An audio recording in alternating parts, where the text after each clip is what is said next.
কারণ বিএনপি জানে যে এটা অবৈধ একটা সরকার। এখন বিএনপির দরকার ছিল ক্ষমতা নেওয়া, যে ভাই আগে ক্ষমতায় আইসা নেই, তারপরটা পরে বোঝা যাবে। ফলে এই এই সংবরণ তো আর সবাই করতে পারবে না। হ্যাঁ, ওরাও জানে যে ওদের ফরমেশনটা বেঠিক, ভবিষ্যতে এটা আইনি কাঠামোতে চ্যালেঞ্জ হলে এটা টিকবে না। প্রধানমন্ত্রী পদত্যাগ করেছেন, এটা মিথ্যা কথা। বিচারপতির বেঞ্চ বসেছে, এটাও মিথ্যে। এটা তো মিথ্যাই। তারপরও আমি যুক্তির খাতিরে আমি বেঞ্চ বসা পর্যন্ত মেনে নিচ্ছি। কিন্তু মাননীয় প্রধানমন্ত্রী পদত্যাগ করেছেন, এটা ব্যক্তিগত আমার নলেজ থেকে শুরু করে সারা বাংলাদেশ জানে। প্রধানমন্ত্রী বলেছেন অনলাইনে তার যে ভাষণগুলোতে, আমি তো কোনো পদত্যাগপত্র জমা দেইনি। এবং রাষ্ট্রপতি পরে এটা নিয়ে অস্বীকার করেছিলেন।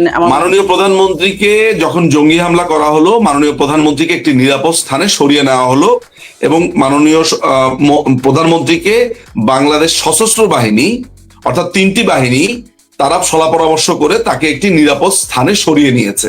তার মানে তখনও তিনি দেশের প্রধানমন্ত্রী, তখনও তিনি আছেন, এখনো তিনি প্রধানমন্ত্রীই আছেন, ফুল প্রোটোকল দিয়ে। সবচেয়ে বড় একদম একদম সশস্ত্র বাহিনী তাকে কারা কারা গেছে আমি জানি, কিভাবে গেছে মানে সমস্ত কিছুই আমি জানি, মানে আমার জানা হয়েছে। ফলে তাকে সেখানে নেওয়া হয়েছে প্রোটোকল সহ। ফলে এটা বলা যায় না যে তিনি পালিয়ে গেছেন, চলে গেছেন, মরে গেছেন, এগুলো তার বলা যায় না। সশস্ত্র বাহিনী তার নিরাপত্তাটা এইভাবেই দিয়েছেন। জি, আচ্ছা, ওকে। এইবার আমরা এতটুকু জানতে পারলাম যে formation of the government was completely illegal. যখন একটা গভর্নমেন্ট ইলিগাল হয় তখন তার সমস্ত কর্মকাণ্ড ইলিগাল।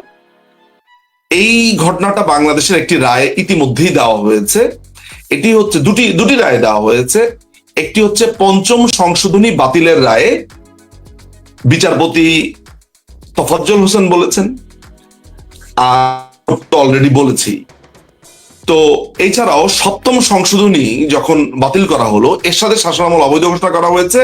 আর 5ম সংশোধনী, যেটাকে আমরা বিখ্যাত ইটালিয়ান মার্বেল কোম্পানি লিমিটেড বা বিখ্যাতভাবে জানি যে 5ম সংশোধনী বাতিল, ওই রায়টার মধ্যে আমরা সেটা জানি। আপনারা জেনে রাখবেন, Italian marble and others versus state দিলে এই রায়টা আপনারা সবাই পেয়ে যাবেন। সেখানে আপনারা পড়ে নিলে জানবেন। আমার সুযোগ হয়েছে ওটার রিভিউ পিটিশন পর্যন্ত পড়ার, অর্থাৎ হাইকোর্টের রায় আমি পড়েছি, অ্যাপিলেট ডিভিশনের রায়ও পড়েছি এবং রিভিউ পিটিশনের রায়ও পড়েছি। অর্থাৎ সর্বোচ্চ পর্যায়ে এটা ডিসমিস হয়ে গেছে। এটা হয়ে যাওয়ার কারণে বঙ্গবন্ধুর অন্যতম খুনি মোস্তাক আহমেদ, খন্দকার মোস্তাক আহমেদ, পরবর্তী সময়ে বিচারপতি এস এম সায়েম এবং এর পরবর্তী সময় সামরিক শাসক জিয়াউর রহমান, তাদের 3 জনের আপনার যে সরকার তখন তারা করেছিল সেগুলোকে অবৈধ ঘোষণা করা হয়েছে। আচ্ছা, এই রায়ের ফলেও একই জিনিসটা আমরা আনতে পারি যে এই ইউনূসের এই সরকারটি অবৈধ, ক্লিয়ার।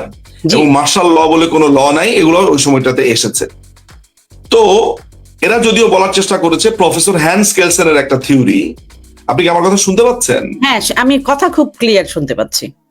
আচ্ছা, প্রফেসর হ্যান্স কেলসেনের একটা আপনি মাঝে মধ্যে বেজে যাচ্ছেন, একটু ফ্রিজ হয়ে যাচ্ছে, ফলে আমি বুঝতে পারছি না যে আমারও কি একই দশা হচ্ছে কিনা। হ্যাঁ, আপনারও একই দশা হচ্ছে, কিন্তু আমার ফ্রিজ কেন হচ্ছে আমি ঠিক তো বুঝতে পারছি না। আপনি এখন আমাকে শুনতে পাচ্ছেন? আমি আপনার কথা শুনতে পাচ্ছি, আপনার কথা কিন্তু পরিষ্কারভাবে কোনোভাবে আটকাচ্ছে না।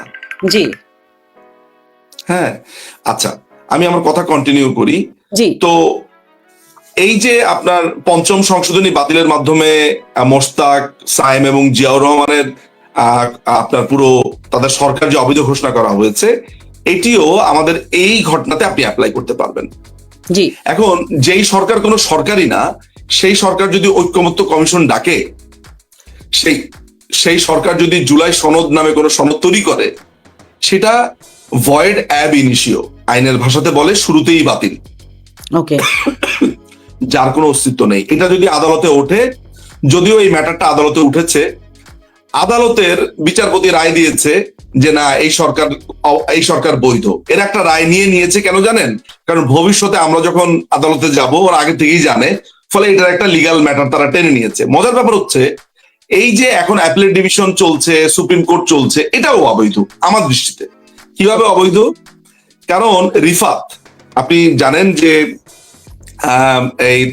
আপনার রিফাত আহমেদ নামে একজনকে ব্যারিস্টার ইশতিয়াক আহমেদের ছেলে, তাকে প্রধান বিচারপতি করা হয়েছিল, এবং সেটি খুবই ভয়ঙ্কর উপায়। বাংলাদেশের জাস্টিস সিস্টেমে এর থেকে ভয়ঙ্কর উপায় আর হতে পারে না। সেটা কিভাবে? শিবিরের যে সাদেক কাইয়ুম আছে, হাসনাত আব্দুল্লাহ যেটা আছে, এরা মিলে একত্রিত হয়ে আদালতে একটা মব করে যে এখনই প্রধান বিচারপতিকে পদত্যাগ করতে হবে। প্রধান বিচারপতি দুপুর 2টার সময় পদত্যাগ করে, তখন বলেছে সন্ধ্যা 6টার মধ্যে রিফাত আহমেদকে প্রধান বিচার করতে হবে। তারাই রিকমেন্ডেশন করেছে, তারাই বলছে যে রিফাতকে ছাড়া তারা মানবে না, তো রিফাতকে প্রধান বিচারপতি করে। এগুলো সবই ধরেন আমেরিকার সেট করা লোক এই মবের মাধ্যমে বলিয়েছে, আমেরিকান এমবেসি এগুলো মবের মাধ্যমে বলিয়েছে। যদিও ব্যারিস্টার ইশতিয়াক আহমেদ মুক্তিযুদ্ধের পক্ষের একজন ব্যক্তি ছিলেন, ঘাতক দ্বারা নির্মূল কমিটির 100 জনের মধ্যে একজন সদস্য ছিলেন, তার ছেলেটি যে একটা ভয়ঙ্কর পাকিস্তানি এবং তার ছেলেটি একটা ভয়ঙ্কর জামাতি হয়ে বড় হয়েছে এটা জানতাম না। তবে এটাও ঠিক যে তিনি বাংলাদেশের প্রথম সমকামী প্রধান বিচারপতি ছিলেন। আপনারা হয়তো অনেকে এটা জেনে থাকবেন যে তিনি তার সেক্সুয়াল ওরিয়েন্টেশন, তিনি একজন গে ছিলেন। হ্যাঁ, ইন্টারেস্টিং। আচ্ছা, এটা হয়তো অনেকেই জানে না, বলে দিলাম। এটা ইন্টারেস্টিং একটা ব্যাপার। বাংলাদেশের মতো একটা জায়গাতে একজন সমকামী প্রধান বিচারপতি ছিল এবং বাংলাদেশের হুজুররা এই ব্যাপারে কোনো কথাই বলেনি। আমি আর তার পার্টনার কে ছিল সেটা এই প্রকাশটা না বলে আমি বিব্রতটা না করি, কিন্তু এটা জেনে রাখেন আমার তথ্য 100% অথেন্টিক। হ্যাঁ, আমি আলতু ফালতু কথা কম বলি না, আসলে কম বলি মানে বলি না। আচ্ছা, তো তারপরে যেটা হয়েছে, ব্যক্তিগত সমস্যা নাই, কিন্তু ঠিক না, আমার কোনো ব্যক্তিগত সমস্যা নাই, কিন্তু আমার মনে হয় জনসাধারণের উদ্দেশ্যে এটা জানা প্রয়োজন যে রিফাত আহমেদ একজন সমকামী এবং তার একটা ছেলে পার্টনার বাংলাদেশে আছে, তাকেও আমরা সবাই মোটামুটি চিনি। হ্যাঁ, নাম বললেই চিনবেন।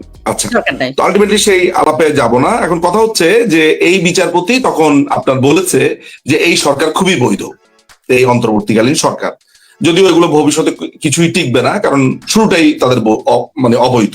আচ্ছা, এইবার আপনি আসুন হচ্ছে এই যে জুলাই সনদ, বিএনপি নির্বাচন, এগুলো এখন আপনার প্রশ্নটা হচ্ছে এই জুলাই সনদ কি বিএনপি এখন যেহেতু একটি অবৈধ নির্বাচনের মাধ্যমে একটি অগণতান্ত্রিক পদ্ধতিতে ইলেকশন হয়েছে, এই জায়গাতে কি বিএনপি এই জুলাই সনদ মানতে বাধ্য কিনা বা মানবে কিনা?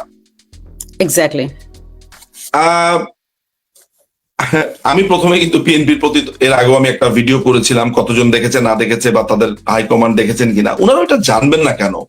আমি তো ধরেন উনাদের যারা লয়ার আছে মানে বিএনপির, সেই লয়ারদের তুলনায় কত ছোট, প্র্যাকটিসের পরিসর কত কম, ওনাদের কত অভিজ্ঞ। আমি বিএনপির অনেক ভালো ভালো লয়ার আছে না, বিএনপির অনেক মানে বিদগ্ধ আইনজীবী আছে, তারা এই জিনিসটা বোঝেন। আমি যদি বুঝতে পারি, আমার মতো চুনুপুটি বুঝতে পারলে ওনারাও এটা বুঝবেন। তো ওনারা এটা বোঝেন যে তারা অবৈধ, এবং একটি অবৈধ, ওদের ভাগ্যটাই এত খারাপ যে জিয়াউর রহমানকেও আসতে হয়েছে এই অবৈধ পন্থায়, বিএনপিকেও আসতে হয়েছে একই পন্থায়। কিরকম যেন একটা ইতিহাস, মানে বলে না যে ইতিহাসের পুনরাবৃত্তি, তাই হয়েছে, ফিরে ফিরে আসে। একদম আমি অবাক হয়ে লক্ষ্য করলাম যে 75-এর পরে যা হয়েছে 5ই আগস্টের পরে এক্স্যাক্টলি তাই হয়েছে, ঠিক বিএনপি কে এর মাধ্যমে আসতে হলো। এখন বিএনপির একটা ব্যাপার যেটা ছিল, বিএনপি হয়তো দাবি করতে পারতো যে আমরা এই সরকার, এই অন্তর্বর্তীকালীন সরকারের মাধ্যমে ইলেকশন করব না, কারণ বিএনপি জানে যে এটা অবৈধ একটা সরকার। এখন বিএনপির দরকার ছিল ক্ষমতা নেওয়া, যে ভাই আগে ক্ষমতায় আইসা নেই, তারপরটা পরে বোঝা যাবে। ফলে এই সংবরণ তো আর সবাই করতে পারবে না। হ্যাঁ, ওরাও জানে যে ওদের ফরমেশনটা বেঠিক, ভবিষ্যতে এটা আইনি কাঠামোতে চ্যালেঞ্জ হলে এটা টিকবে না। এটা একেবারে আজকে যে লয়ার স্টুডেন্ট মাত্র পড়তে আসলো সেও জানবে, এটা বুঝা বললেই হবে। আচ্ছা, এখন এই যে জুলাই সনদের যেসব ঘটনাগুলো আছে সেগুলো বিএনপি মানবে কি মানবে না, কি করবে কি করবে না, আমার কিছু প্রেডিকশন আছে, কিন্তু আমি আগে এই জুলাই সনদের ঘটনাগুলো আপনাকে একটু বলে নেই। এইটার একেবারে কোর জুলাই সনদে আমি চলে যাচ্ছি। জি, জুলাই সনদ যারা এটা প্রস্তুত করেছে, সেখানে আমি দেখতে পাচ্ছি যে এই ঐক্যমত্য কমিশনের সদস্য ছিল হচ্ছে অধ্যাপক ডক্টর মোহাম্মদ ইউনুস। এর একটি মিথ্যা তথ্য। ও অধ্যাপক, ও অ্যাসিস্ট্যান্ট প্রফেসর ইউনুস, ও অ্যাসিস্ট্যান্ট প্রফেসর, ও কখনোই প্রফেসর হয়নি। ওকে, ও আইনের কোনো ব্যক্তি না। অধ্যাপক আলী রিয়াজ সহসভাপতি, আলী রিয়াজও আইনের কোনো ব্যক্তি না। বিচারপতি এমদাদুল হক, ইনি একমাত্র আইনি ব্যক্তি সদস্য।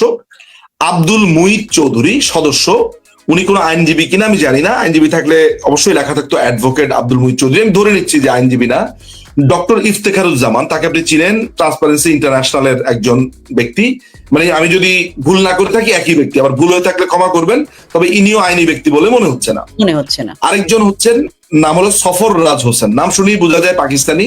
সরফরাজ। নাম সফররাজ বাঙালির হবে, এটা অবিশ্বাস্য ঘটনা। হ্যাঁ, সফররাজ, তারপরে হইতেছে মানে পাকিস্তানি নামগুলোর মতোই নাম। এখন এ কে আমি জানি না, কোত্থেকে এলো তাও জানি না। এরপরে নাম হচ্ছে ডক্টর মোহাম্মদ আইয়ুব মিয়া। এই ডক্টর মোহাম্মদ আইয়ুব মিয়া আইনি ব্যক্তি কিনা তা আমার জানা নেই। পিএইচডি কি লয়ে করেছেন নাকি অন্য কোনো সাবজেক্টে করেছেন আমি জানি না, না জেনে বক্তব্য দেওয়াটা ঠিক না। তবে এইখানে বাংলাদেশের যে সংবিধান বিশেষজ্ঞ বলে যাদেরকে আমরা চিনি, প্রথিতযশা আইনজীবী ছিলেন ডক্টর কামাল হোসেন, শাহদিন মালিক, এই মানুষগুলোর চেহারা আমরা দেখতে পাইনি। কেমন মানে ইনারা তো খুবই, তাদের কোনো প্রথিতযশা আইনজীবীর নামও নাই। একদম। তাহলে আপনি রীতিমতো একটা সংবিধান প্রস্তুত করে ফেলেছেন। আমি আপনাকে এটার ফ্রন্ট পেজটা দেখাই। জি। আপনি রীতিমতো এই যে রীতিমতো আপনি একটি আইনি ডকুমেন্টস তৈরি করে ফেলেছেন, অলমোস্ট একটা নিউ সংবিধান। নতুন আপনি সেখানে বাংলাদেশের প্রথিতযশা কোনো সংবিধান বিশেষজ্ঞ নাই। আপনি মতামত দিচ্ছেন যেসব লোকদের, তাদের কোনো আইনি জ্ঞান নাই। আচ্ছা, তো এইখানে আপনার এই রূপরেখার মধ্যে গণতন্ত্র শব্দটি কোথাও নাই। মজার ব্যাপার হচ্ছে যে তারা বলছে যে এরা তাদের প্রস্তাবনাতে স্বাধীনতার ঘোষণাপত্রকে তারা পজিটিভ মর্যাদা দিয়েছে, অর্থাৎ স্বাধীনতার ঘোষণাপত্রকে তারা স্বীকার করেছে। জি। আস্তে আস্তে আমি কিন্তু কোর লিগ্যাল ডিসকাশনে ঢুকছি, বুঝবেন। একদম। এখন কোনো মানুষ যদি